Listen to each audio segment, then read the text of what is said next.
5월 35일, 중국인이 말하는 5월 35일은 1989년 천안문,天安문 광장에서 무참히 진압당한 중국인들의 항쟁, 이른바 철안문 사태가 일어난 6월 4일을 뜻합니다.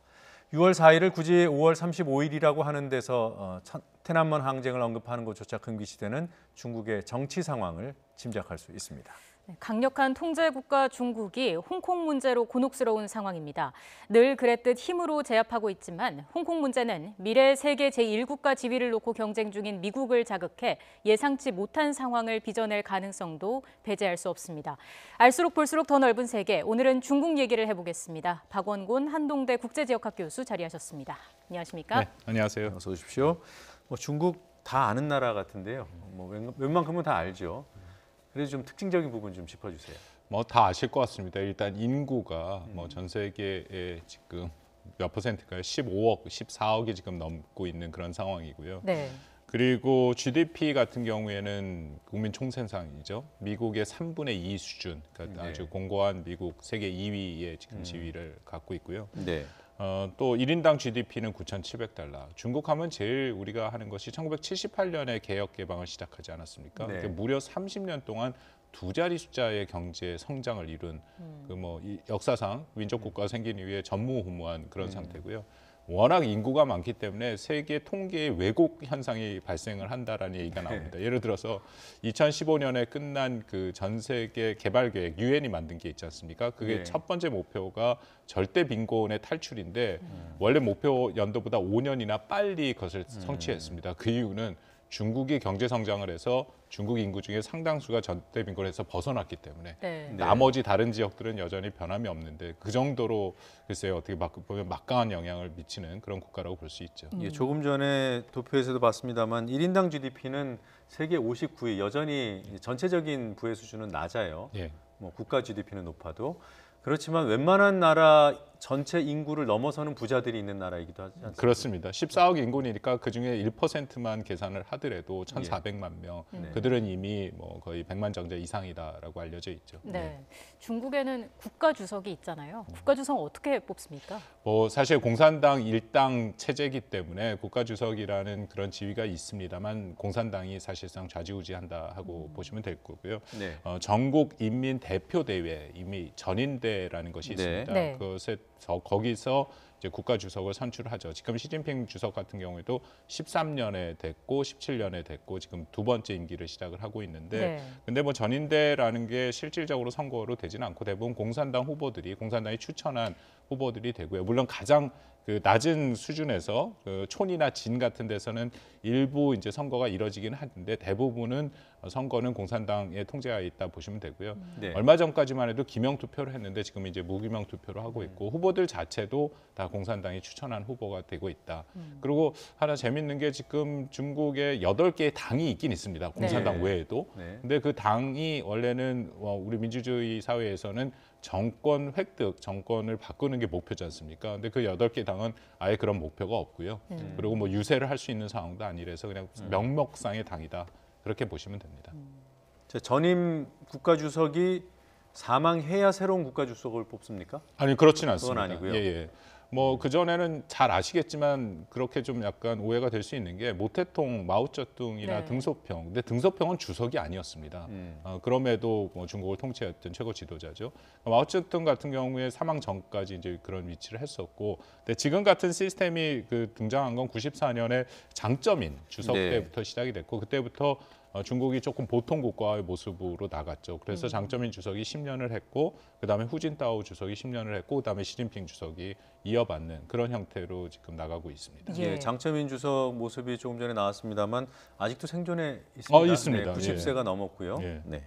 사실 중국 하면 말씀해 주신 것처럼 땅도 넓고 인구도 많고 민족이 많은 나라잖아요. 과거에는 티베트나 신장 위구르 같은 분리 독립 문제가 많이 거론이 됐는데 이게 지금은 완전히 통제된 상황이라고 볼 수 있습니까? 중국 내에는 소수 민족을 중국 당국이 공식적으로 57개, 원래 56개였는데 하나를 지금 더 늘려서 57개 소수 민족이 있다라고 하고요. 그중에 이제 가장 우리가 주목을 받는 게 신장 위구르죠. 티베트는 자치 지역이라서 좀 다른 거고요. 신장 위구르도 그렇긴 하지만 뭐 아시다시피 굉장히 그 자치 독립 운동을 많이 했습니다. 예. 역사 자체가 신장 위구르는 이슬람이고요.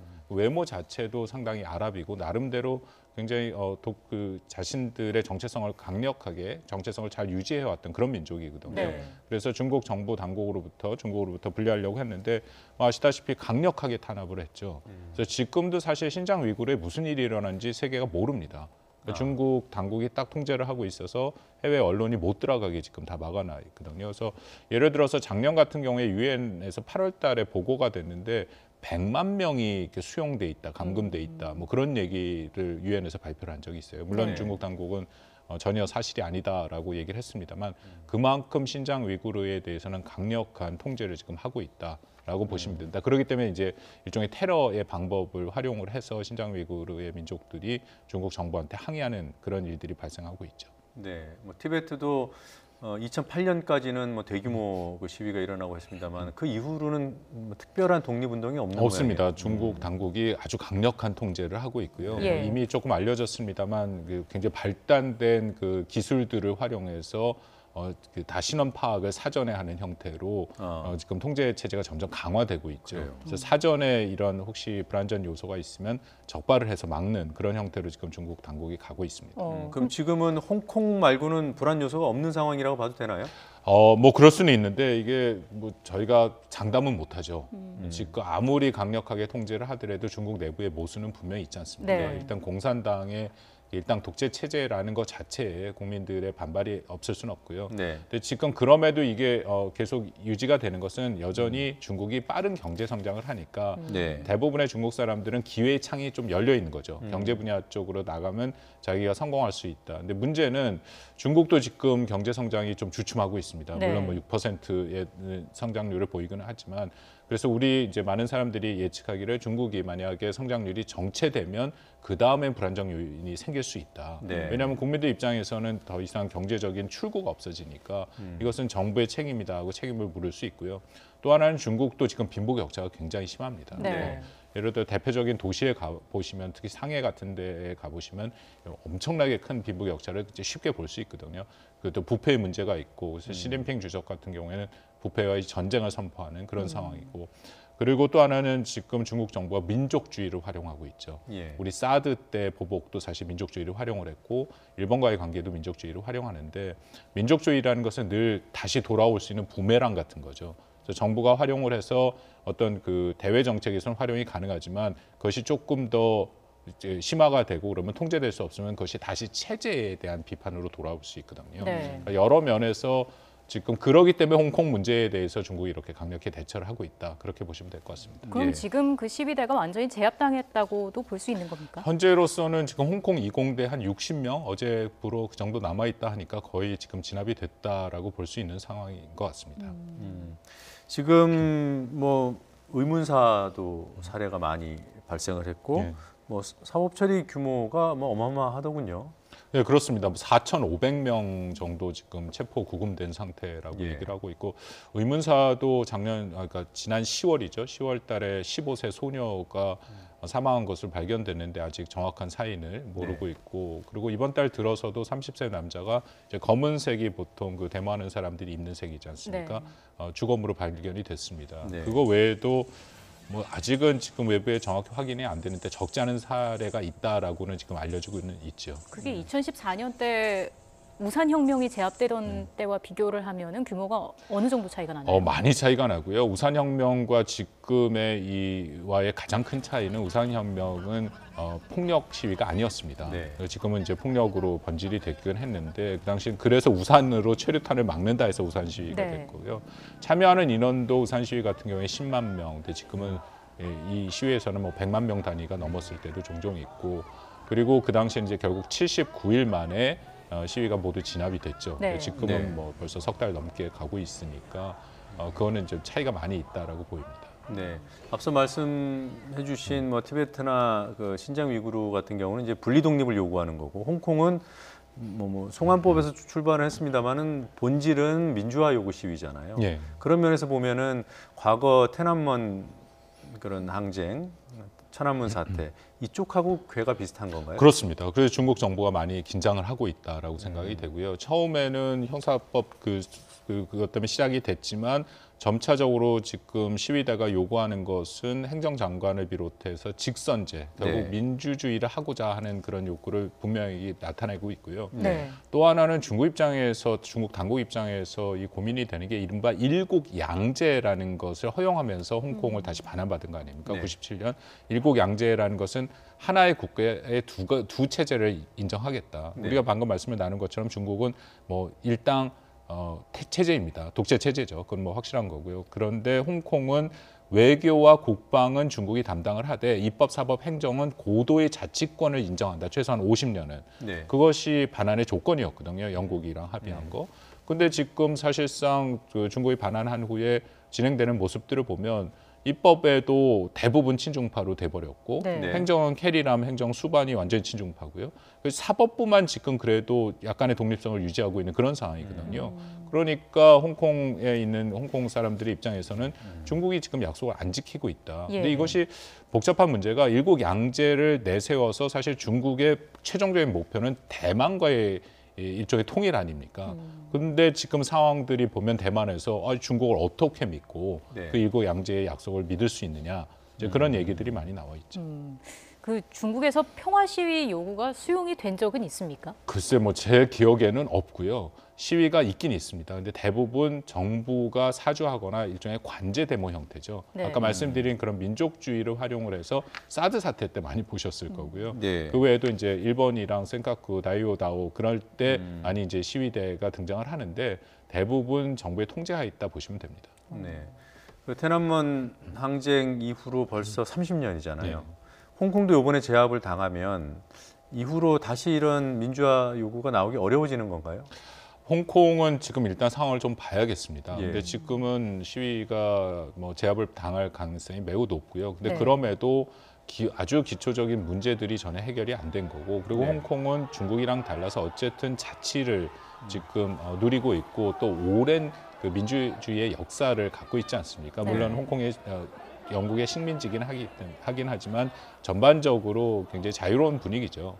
그런 면에서는 언제든지 잠재돼 있다. 그리고 중국이 이 이후에 홍콩에 어떤 정책을 하느냐에 따라서 굉장히 달라지겠죠. 만약에 시위대의 입장을 조금 반영을 해서 조금 더 자치를 부여하는 정책으로 가면 전체적으로 시위가 줄어들 가능성이 있는데 그렇지 않고 오히려 더 강경한 정책으로 계속 밀고 나간다면 다시 시위가 벌어질 가능성도 저는 배제할 수 없다라고 생각을 합니다. 또 하나의 변수가 미국으로 보여요. 네. 미국이 홍콩 인권법을 지금 상원까지 통과시켰잖아요. 네.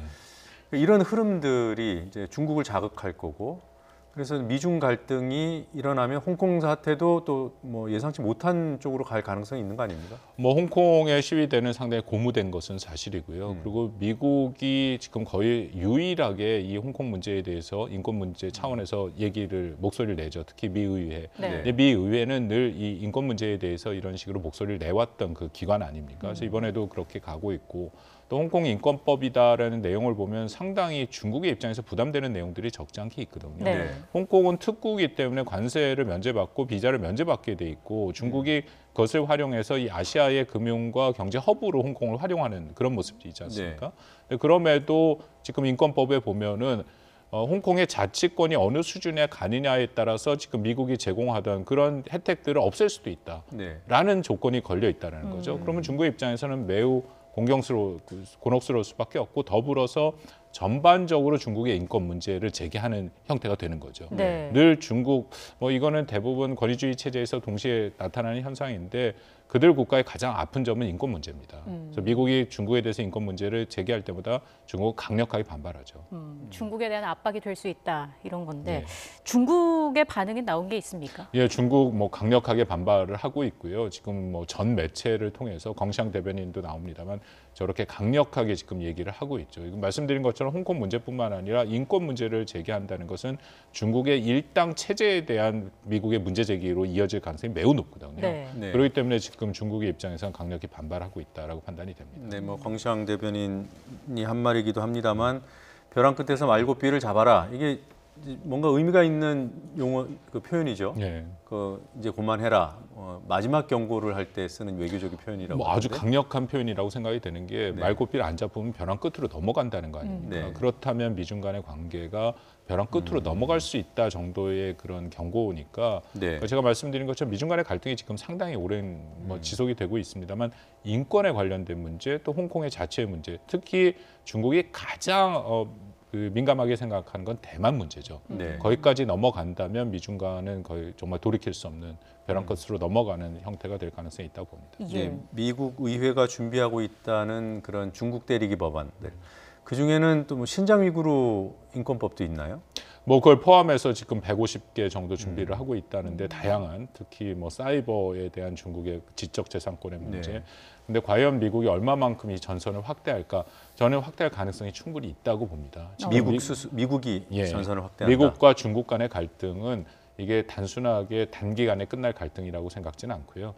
많은 뭐 그 전문가들 저도 같이 동의를 합니다만 최소 30년 이상 갈 수 있는 전면적인 갈등의 모습으로 지금 들어갔다. 네. 그 전에는 미중 간의 갈등이 서로 간의 경제가 얽혀 있지 않습니까? 상호 이전에. 그래서 이것이 갈등이 심화되면 경제적으로 둘 다 손해를 볼 수밖에 없다라는 것이 그 우려였기 때문에 어느 네. 정도 수준에서 멈출 것이다 했는데 이미 미국은 그것을 넘어서겠다라는 얘기를 여러 번 했거든요. 네. 그러니까 경제적인 손실을 보더라도 이번 기회에 확실히 중국을 제압을 하겠다. 그것은 뭐 굉장히 여러 군데서 최근에는 펜스 부통령이 또 한번 연설을 네. 통해서 밝힌 바도 있고요. 거기에 인권 문제도 들어가 있고 모든 전선에서 중국과의 그런 일종의 전략적인 경쟁을 본격화하게 했다라는 것이 미국의 의도라고 생각합니다. 이게 중국이 더 커지기 전에 확실하게 승기를 잡겠다는 그런 의도도 있는 것 같아요. 그렇습니다. 근데 이것은 단 트럼프 대통령 혼자만의 생각이 아니라 미국 네. 전체에 또 의회에서도 상당히 공감대를 이루고 있는 거기 때문에 네. 그래서 이것은 트럼프 대통령 이후에도 지속될 가능성이 크다라는 그런 좀 우려가 되죠. 그러니까 뭐 저희가 뭐 미중 무역 갈등 하는데 사실 본질은 국가 간의 갈등이고 또 일부에서는 이게 뭐 새로운 냉전 아니냐 이런 뭐 가능성이 같은데요. 충분히 있고 이거는 결국 헤게모니 싸움이다. 네. 그러니까 미국이 오랜 기간 동안 세계 최강대국의 입장을 유지를 해왔는데 네. 중국이 지금 올라오고 있지 않습니까? 이게 네. 미국과 소련 간의 갈등과는 굉장히 또 다르죠. 미소 간의 갈등에서는 미국이 경제적으로 기술적인 확실한 우위를 차지하고 있었는데 지금 중국은 그 분야를 치고 들어오는 거고 더불어 네. 군사적인 것도 치고 들어오고 네. 또 우리가 말한 것처럼 무려 14억의 인구를 갖고 있지 않습니까? 그렇기 때문에 미국의 입장에서도 여러 가지 긴장될 수밖에 없는 것이죠. 그러면 트럼프 대통령이 거부권을 행사할 가능성은 없습니까? 글쎄 뭐 거부권 행사를 하더라도 지금 통과된 거를 하원 상원을 보면은 상원에서 반대표 하나 나오고 하원은 완전히 그 만장일치 통과거든요. 그렇다면은 트럼프 대통령이 비토권을 행사하더라도 이게 3분의 1을 넘어서 다시 오면은 비토권이 무효가 됩니다. 네. 그러니까 제 생각에 뭐 트럼프 대통령이 구태여 비토권을 쓰진 않을 것 같다는 생각이 듭니다. 실익도 없고 그리고 네. 또 그건 국가 전략 차원이라면은 트럼프 대통령이 아무리 뭐 미중 무역 갈등 이걸 본인의 치적으로 해결하고 싶다 하더라도 쉽지는 않겠네요. 근데 이런 얘기가 나오는 게 트럼프 대통령이 인권 문제에 대해서 얘기를 안 하거든요, 사실은. 그리고 지난번에 2017년에 북한 인권 문제를 얘기를 했습니다만 기본적으로 트럼프 대통령이 여러 번 얘기를 했습니다. 타국의 내정에 간섭하지 않겠다. 네. 그런 입장이기 때문에 혹시라도 비토권을 행사하지 않겠느냐 하는 그런 일부의 그 예상도 있습니다만 이 전체적인 분위기상에는 비토권을 행사 안 할 가능성이 크다고 봅니다. 알겠습니다. 이 참 우리나라와도 다 긴밀하게 엮여 있는 나라들이라 이 두 나라가 싸우는 틈바구니에서 어떤 피해를 당할지 그게 참 우려가 되는데 간단하게요. 한 30년 정도 미중이 이제 그 경쟁을 벌일 거라고 했는데 교수님께서는 좀 이런 질문입니다만 어느 쪽이 유리해 보입니까? 그 평가는 매우 어렵고요. 그 30년에 끝날지 뭐 일부 학자는 이게 100년이 갈 수 있다고까지 네. 얘기를 하거든요. 말씀하신 것처럼 우리는 지정학적 위치가 딱 여기 걸려 있기 때문에 네. 그리고 점차 지날수록 미국과 중국 이 양쪽에서 어느 쪽으로 편을 들 것인가를 우리를 지금 강압하는 모습이 지금 등장하고 있거든요. 그래서 이것은 국가가 좀 우리나라 입장에서는 대전략을 만들고 정말로 지혜를 모아야 된다라고 생각을 합니다. 네, 여기까지 듣겠습니다. 교수님 고맙습니다. 고맙습니다.